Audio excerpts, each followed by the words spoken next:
Hello friends, இன்றைக்கி Sunday, அதே சமயத்தில் அமாவாசை. ஸோ அமாவாசை விரத சாப்பாடு என்னன்னு பார்த்துடலாம் வாங்க. ஃபஸ்ட்டு வந்து காக்காய்க்கு சாப்பாடு வச்சுட்டு வந்தாச்சுங்க. அடுத்து வந்து விரத சாப்பாடு என்னென்னா உப்பு, அடுத்து வந்து மாங்காய் ஊறுகாய், அடுத்தது வந்து தக்காளி பச்சடி. இது வந்து மதுரை கல்யாண வீட்லையெல்லாம் வைப்பாங்க இந்த தக்காளி பச்சடி.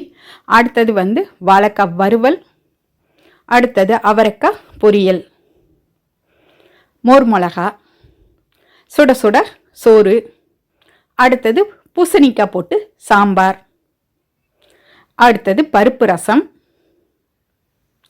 கெட்டி தயிர், ஜவ்வரிசி பாசிப்பருப்பு போட்டு பாயசம், அடுத்தது அப்பளம், அடுத்து வாழைப்பழம். ஸோ இதுதான் வந்து இன்னைக்கான விரத சாப்பாடு.